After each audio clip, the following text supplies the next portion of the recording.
Hey everybody, welcome to NonTrivial. I'm your host Sean McClure. In 2014, there was a debate between Bill Nye and Ken Ham regarding whether or not creationism is a viable explanation for Earth's origin.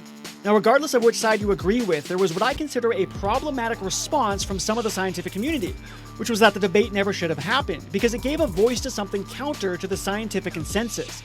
I argue that such a response is antithetical to science itself, which, above all, is supposed to be a process that welcomes debate and updates its position as needed.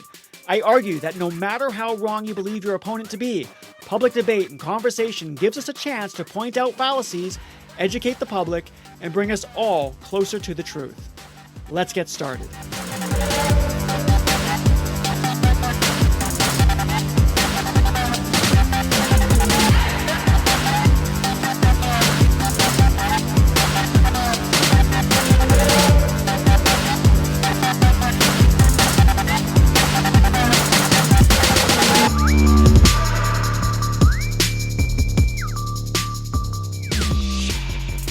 So back in 2014, there was a debate between Bill Nye and Ken Ham, and it was called, "Is Creation a Viable Model of Origins?" And so it was one of these kind of broadly speaking science versus religion debates, but that's not really a good way to put it, because on the religion side, Ken Ham is a founder of something called the Young Earth Creationist Ministry.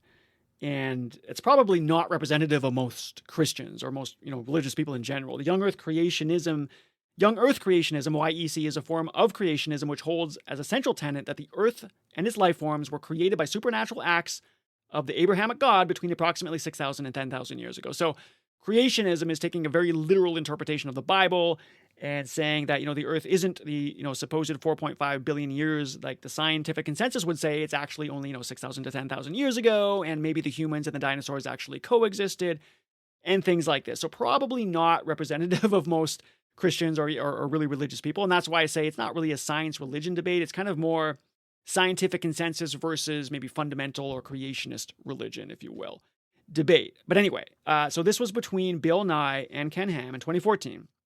And it took place at the Creation Museum in Petersburg, Kentucky. And so again, Ken Ham is just this founder and chief executive officer of Young Earth Creationist Ministry.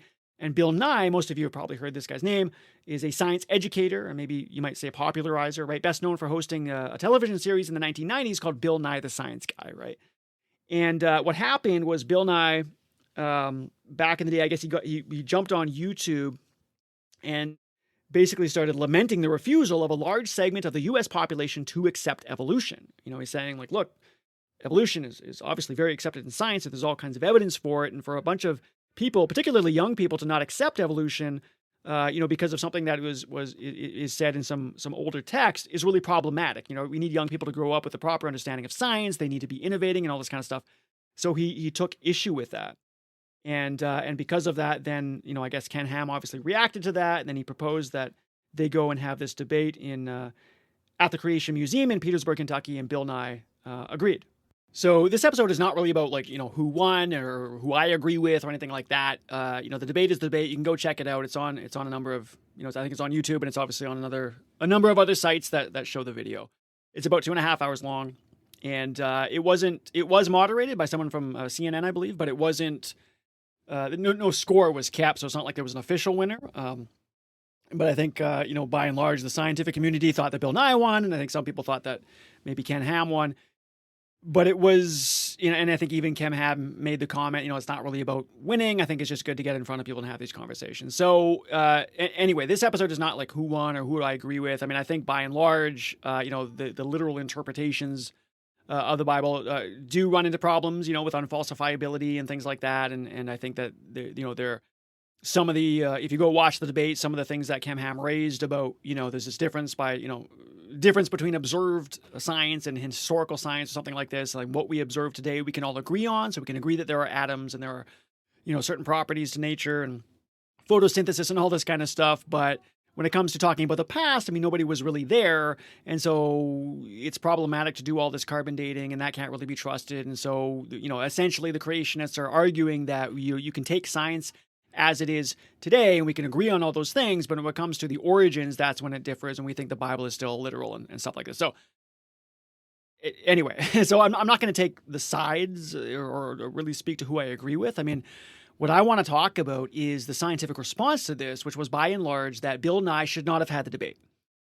And this is really, really problematic for reasons I'm going to get into. I think it's a very unscientific stance to take. In fact, I think it's quite hypocritical because I think it actually does what many people would argue the creationists are doing, which is kind of taking this dogmatic, fundamentalist approach to basically saying, look, you have to just take, unfalsifiable approach to basically saying you just have to take something at face value and you don't get to update that.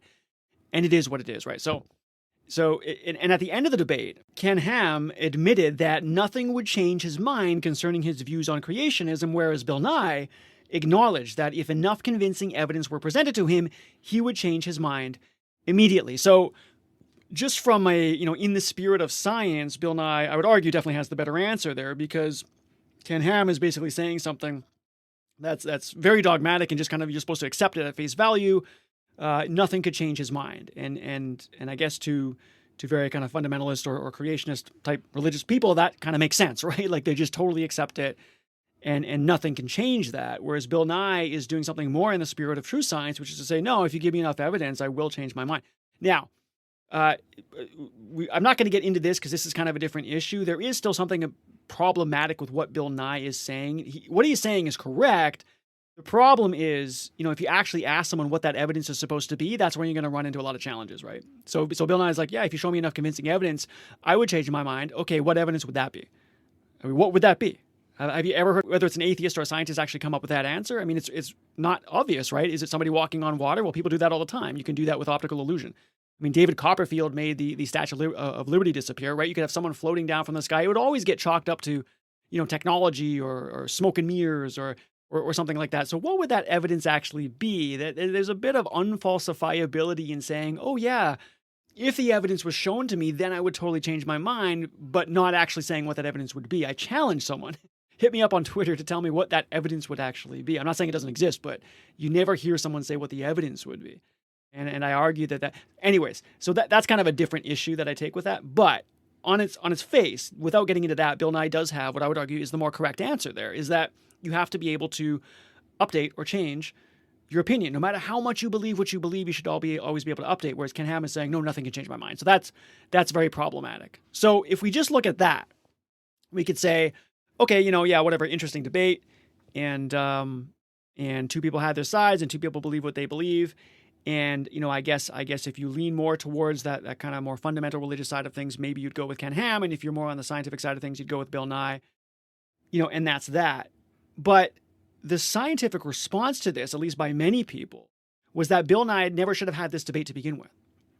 That Bill Nye never should have given a voice to Ken Ham or the followers of Ken Ham or people like that. That it lends too much credibility to something that is, quote unquote, obviously wrong. Now, that is something that I really, really take issue with.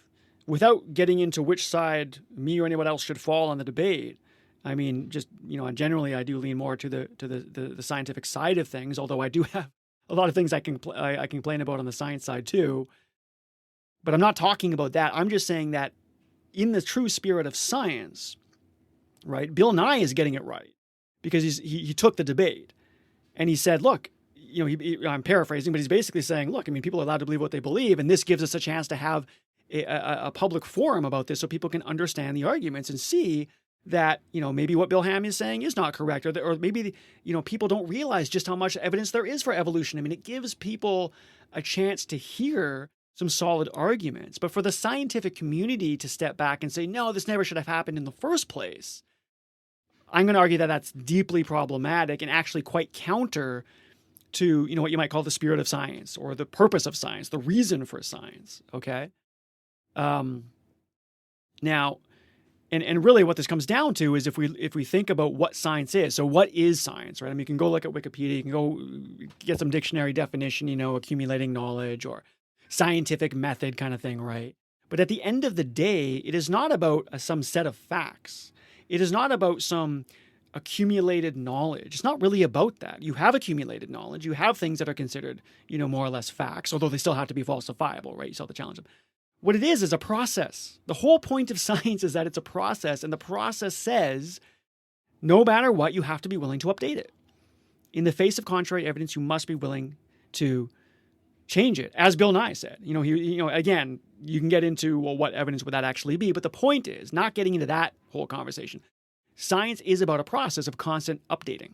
Constant updating. That is its purpose. It's not about any particular set of facts. It's not about a particular consensus, right? Because by definition, new theories are, by definition, going to go against the consensus. That's what makes them a new theory, right? Nobody had the consensus on relativity before it came out. Nobody had that on quantum mechanics before it came out. Or very few people would have had that, right? The whole point is to kind of go against consensus. And that's not to say that there's no value in scientific consensus or what the majority of scientists think. I mean, there's some weight to that, obviously. But at the end of the day, it is not about some current set of facts. It is not about what is in the textbooks today. It is the process.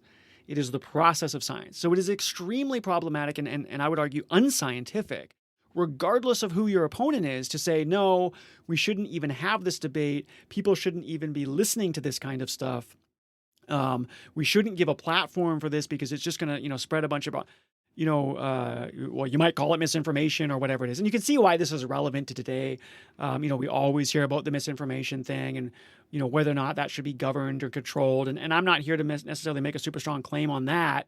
But, there is something relevant with the vaccine stuff. I mean, I think it was a few months ago where there was a possible debate that was going to happen between, epidemiologist or one of these doctors that was promoting vaccines, and then RFK Jr., who was had some concerns that he wanted to raise about vaccines. And you could say, okay, RFK Jr. has got these crazy ideas, and that's not good. And then the doctor, maybe he's got the proper scientific consensus, so we don't really have to have this debate.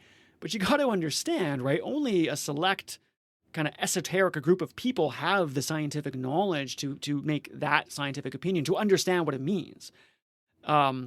Laymen, which is like 99% of the population, don't have that. They don't have that scientific literacy. So you have to have these conversations so that people can hear the arguments, can hear why, and again, I'm not taking a side in this episode, whether you should or should not do a vaccine, whether you should or should not believe, in creationism and all this kind of stuff.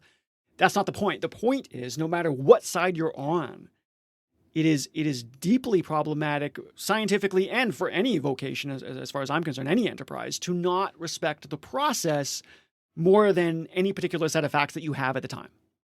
Because the only alternative is just to put pure faith in the authority in a very dogmatic fashion. Right. And of course, that's so hypocritical because that's the very thing that a lot of people who would take more of the scientific side of things, or particularly, let's say, atheists, that's the thing they complain about for religion, right? Is that you're not supposed to just take something at face value. You're not just supposed to take some interpretation at face value and take it kind of dogmatically and leave it at that. It needs to be falsifiable. It needs to be updatable. Well, you have to live by your own, kind of rules there, right? I mean, if you're saying that that's what you believe, then science, above all, would have to also do that. But that's not doing that if you don't allow the debate to happen. Now, I get it. I get that, if you allow some of these debates to happen, obviously the worry is that, okay, you give the opponent a platform, and if it's really, really kind of out there ideas, you can imagine like maybe it's the Flat Earth Society, or maybe it's, this creationism stuff or whatever it is. You might say it's so counter to what, all this work that's been done, let's say in science up to this point. Maybe you might think it doesn't even deserve to have a voice. It shouldn't be convincing people. But it is convincing people. It is a big voice that's out there in some other format, even if it's not part of a debate. But without the debate, without the conversation on the public forum, nobody gets to hear the arguments. And that's what is so critical, right? That is what was so critical. When Ken Ham brings up something like this supposed difference between, observational and historical science. Like, yes, we agree on the science that we have today, but the stuff that, billions of years ago, no, you can't really say that because you weren't there. I mean, you can easily counter that. And I'm not saying, the counter, the rebuttal is perfect, but you can easily offer a rebuttal to that in terms of processes. We're talking about processes right now. This idea that, we can understand that there are these kind of invariant processes in nature that when you see them today, you do know that they've spanned over a long period of time. And you can talk about how radiocarbon dating works, and you can kind of say this is why we believe it, as opposed to just saying, it's untrustworthy because you weren't there. I mean, that's just not a good argument. I'm not even sure that is an argument. And there's other examples where Ken Ham might be saying, well, he does this. What he does towards the beginning of the debate, he actually calls up he puts them up on the screen and he shows, genuine scientists who happen to also be creationists. They're either part of his group or at least they kind of subscribe to what he believes. And so they're showing, bona fide scientists. They're in peer-reviewed journals. They do real research. They understand science. They're publishing, but they also believe, in this creationist side of things. And right away, that should kind of be called out, not because, those people are necessarily wrong, but you're arguing from authority. It's a logical fallacy to do that. It is. We should all understand and respect the fact that someone's background cannot ultimately lend credence or validity to someone's argument. The argument as a statement has to stand on its own. And it's important that we understand that, right? Somebody who's completely not a scientist could say the most scientific thing ever. Of course they could. They might do it randomly. They might do it without knowing it. But as a statement, the statement stands on its own. The person's background is not going to lend validity to the actual logical argument that's being made. Now, there might be other reasons to take someone's background into account. If there's a lot of uncertainty in the situation, you don't have much else to go on, someone's, the source of information can definitely be something you take into account. But again, remember my logic episode, right? There's limitations to logic, but there's also a power to it. And in a public forum debate, this is the time to use it. This is the time to rest what we talk about on rational arguments and let the public hear that. Let them understand what argument from authority means. What does that mean? And explain it and slow it down and say, okay, what you're doing, Ken Ham, right now is you're putting a bunch of people with these big titles up and saying that because they do science and they also believe in creationism, therefore, there must be some validity to creationism. But that there's no causal connection between those two at all in terms of logic. There isn't, right? There might be for some other reason, but there isn't as a logical argument. That is a fallacy. That's an argument from authority, and it might happen on the scientific side too, right? It might Bill Nye might end up saying something about people's background or maybe his own credentials or the people that he talked to, or even just the scientific consensus, right? Which is a bit of a poor argument itself, and kind of bleeds into this argument from authority as well. The point I'm trying to make here is that if you have the conversation publicly, then the people who are not scientifically literate and the people who are not thinking about logic on a regular basis or trying to construct arguments, they get to hear why something Ken Ham is saying might be wrong. If they're not going to hear it from you, assuming Ken Ham is your opponent, right? And they're not going to hear it from you if you're Bill Nye, whoever, then who are they going to hear it from? How could it possibly, if we don't have that debate, the only thing you have is the scientists saying, you know what, we just need to shut down the opposing view. We don't want to give them a platform. The only thing that looks like is weak. That's the only thing it looks like, right? It's either a complete, utter adherence to authority, right? And I'm not saying all authority is bad, but when you do that, you're 100% putting the faith in the authority, which I think is problematic because science can't function like that. Or you're basically saying that your own position must be weak because you can't debate it and you can't argue it. And it's a really odd thing that a lot of scientists would shy away from that under the guise that they don't want to give a platform to the opposing view. I don't quite buy that's what it is. Not that there's no genuine kind of valid fear there, but if you truly believe and understand your particular field, regardless of which side of the fence you're on, then you would not shy away from an opponent. You would see that as a chance to bring forward good, solid arguments and point out where you believe your opponent is making a mistake so that the layman can hear that, that they can see that they can get educated themselves as why maybe this is correct or why maybe that is not correct. Okay, so wrap up this episode, what can we do? Well, I think at the end of the day, just what I said is you really have to understand things as a process. It's the process that matters. This is always the case in anything. And people who build, if you're building software all the time, you can't just say, okay, cut it, stop it. That's our software. This is perfect. You always have to update it, right? The market changes, things change, things get reinterpreted. Your own life, right? If you're going to cut the line right here, right now, and say, okay, I know all there is to know. I don't need to reinterpret anything. I figured it all out. You're going to be in trouble. Even if the world doesn't change, you'd still be in trouble because nobody has full access to the truth. You always have to. The thing you must love above all is your willingness to change. That doesn't mean you're changing a lot at any given time. most of you maybe probably doesn't change. It's quite invariant through time. But there must be the willingness to. That must be the ultimate thing that you're doing. And I think that's true whether you're on the scientific or religious side or whatever you're doing. I think you must always, always, always have a willingness to update, even if just slightly, your position based on contrary evidence, based on what someone said, something you read, listening to a podcast, whatever it is. And I had a tweet recently that said something along the lines of, the only thing more respectable than living what you believe is the willingness to change what you believe. And I think it's really, really important we do that. Don't shut down your opponent. See it as a chance to educate the masses, however big the audience is, on maybe some of the fallacies that your opponent is making, but also as a chance to maybe update what you believe as well. I mean, you could easily say, well, I mean, why would a scientist update anything based on creationism? But you never know what might be said, even if it's something you disagree with. It might make you update the way you explain it or something like that, right? So it's not that you're necessarily changing your position, but you could still change your approach, or it might trigger something in the mind. You don't know. The whole point is it's a process, and we're always updating it. And all of us, at best, only have kind of a proxy to the ultimate underlying truth. So let's have the conversations. Open the platform.